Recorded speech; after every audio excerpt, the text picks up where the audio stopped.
esse foi o início da... Passou batizado, primeira comunhão, engatei. E é interessante você falar essa questão da transição da família, que no meu processo de preparação do catecumenato, né, houve uma transição na minha família. Porque a minha mãe, que até então não tinha religião, ela se converteu ao protestantismo junto aos meus irmãos. Então, assim, antes só eu ia pra igreja protestante. Eu saí da igreja protestante, a minha mãe entrou. E aí, tipo, a mãe tende a querer o filho aonde ela tá. Claro. Né? Então, assim, foi um períodozinho de aceitação bem difícil, né? Pra minha mãe entender aquilo tudo. E aí foi até com 15 anos, né? Com 15 anos eu decidi ir pro meu primeiro retiro. Foi a experiência de oração. Nesse período, né, dos 15 anos, eu entrei na crisma. Por minha conta e risco. A minha mãe não queria que eu fizesse crisma, porque a crisma é a confirmação. E ela sabia disso. Então, se eu tinha esse interesse de estar na crisma, é porque ela sabia que eu tinha o interesse de estar mais a fundo dentro da religião. Então, a partir desse momento que eu desse esse passo, o risco era que eu nunca mais voltasse atrás. Glória a Deus. Né? E não voltei até hoje, né? E aí, nesse processo da crisma, eu fui convidada a fazer a experiência de oração. E aí eu fui. Lembro que eu não conhecia ninguém, né? Dentro do retiro, não tinha essa realidade, né? Pra mim, eu só conhecia o congresso, só via o pessoal dançando no congresso. Não sabia dançar, porque nessa época eu era de arquibancada de congresso. Então, eu lembro de chegar no retiro e aí tinha uma galera toda no portão esperando. E aí depois tinha... Isso foi que ano? Em 2011. 11? Setembro de 2011, se eu não me engano. Gente, eu tava lá. De 2011. E tipo, a galera toda dançando e eu, cara... Que loucura é essa, assim? E foi um retiro muito bom, porque foi literalmente um fim de semana onde o Senhor, ele veio falar comigo, né? Eu nunca tinha vivido aquela experiência, porque eu ainda era muito, talvez até muito crua na fé, né? Eu tava iniciando ainda, e no interesse ali só missa e congresso uma vez por ano. Então, e aí eu vi, assim, tive essa experiência de ter um contato mais profundo com Deus naquela experiência de oração. E aí, no finalzinho... A experiência já acabando, no finalzinho da experiência, aconteceu um pequeno trauma que me tirou um tempo dos retiros. Hoje em dia não tem mais essa experiência de oração lá na minha paróquia, mas na época os pais buscavam no final da experiência. E a minha mãe não foi me buscar porque era um retiro católico, né? Certo. Então na época ela falou que tinha comunhão na igreja e aquilo me traumatizou muito. Então eu fiquei... de 2011 até 2013, sem fazer um retiro de novo, porque eu tinha medo de fazer outro retiro, e aí ninguém me buscar, e ficar aquela... que cria, né? Claro, aquele trauma. E eu lembro que eu custei, assim, em 2012, retiro de carnaval, já tinha idade, o pessoal penou me chamando, e eu não queria ir. Aí eu lembro que me levaram pra trabalhar em um retiro de carnaval dos adolescentezinhos. Eu ia trabalhar, nunca tinha trabalhado em retiro nenhum, só fui mesmo pra babar de criancinha pequena. Mas foi, assim, uma experiênciazinha, contato de serviço. E aí passou 2013, chegou em 2013 era o ano da Jornada Mundial da Juventude. E aí já tinha esse assunto todo gerado, né, nas paróquias, nas capelas, que teria os ícones, teria os bote-fé, né, a Semana Missionária. Então... essa coisa de colocar os jovens e adolescentes pra trabalhar. Qual o nome daquele negócio que a gente dançava mesmo na JMJ? Flash Mob? Flash Mob. Aí começou a... Exatamente. Exatamente. Imaginei. Porque aí, em 2013, eu comecei era jornada, né? E eu já tava com quase 18 anos, já comecei a me interessar e já tinha, né, condições de deslocamento pra essas coisas. E aí teve o retiro de carnaval de 2013. E aí, muita insistência. Eu lembro que o coordenador do retiro de carnaval, ele me ligou e ele falou assim: Natália, você pode ir pro retiro de carnaval, porque a gente não pede pro pai buscar no final do retiro. Ele me falou o que acontecia pra mim, porque ele sabia que era o meu trauma. Certo. Ele falou: o pai não precisa buscar no final do retiro, você vai embora com quem tiver que você ir embora. Aí beleza, participei do retiro de carnaval e amei. Foi o único retiro de carnaval que eu fiz na minha vida. Eu só fiz aquele, porque depois eu só servi. E foi lindo, porque era aquela expectativa da jornada e tudo mais. Lembro que estávamos no retiro de carnaval quando Bento XVI renunciou ao papado. Então eu lembro do padre chegar e falar: gente, 116 renunciou e todo mundo, e a jornada? Foi, assim, um marco, né, daquele momento. Deu muita incerteza, né? Exatamente. Eu me lembro desse momento também. Exatamente. E a gente tava lá no retiro, depois teve toda aquela coisa, né, aquela comoção de renúncia e quem vai vir agora e tudo mais.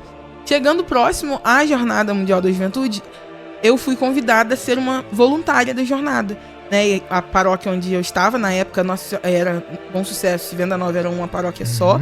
Então eu fui convidada a ser voluntária e eu fiquei uma semana trabalhando na Semana Missionária. Então, uma semana morando em Venda Nova, junto com os peregrinos. Na época a gente recebeu o pessoal de Portugal. E foi uma semana sendo guia turístico, ajudando as pessoas nas orações, aprendendo flash mob. E aí, porque foi muito legal, porque eu lembro que a gente aprendeu a dançar estrangeiro, a coreografia da Shalom. E foi muito maneiro, porque a gente apresentou essa coreografia para os portugueses, e foi, assim, sensacional. Depois da Semana Missionária, eu não fui para a Jornada Mundial da Juventude, porque eu ainda faltavam uns meses para fazer 18 anos. Certo. E a minha mãe não deixou, obviamente, eu ir para o Rio de Janeiro, né, participar da jornada, mas participar da Semana Missionária para mim foi algo muito importante. Eu vi que, assim, a Igreja Católica, ela é una, né? O Cristo que a gente professa lá em Venda Nova é o mesmo Cristo que aqueles peregrinos professavam em Lisboa e em tantos outros países que a gente teve acesso depois, né, nos eventos do decanato. Então foi um marco muito importante para mim participar daquela Semana Missionária. Passando, né, 2013, eu terminei o ensino médio e aí eu tinha algumas pretensões de futuro.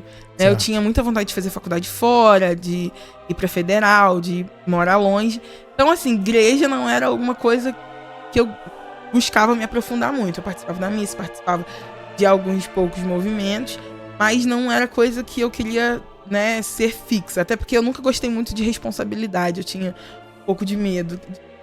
E aí, em 2014, eu me inscrevi para uma faculdade federal em Viçosa, para cursar Ciências Biológicas. E aí, no início do ano, eu fui, né, no finalzinho de 2013, eu fui convidada a participar do acampamento juvenil.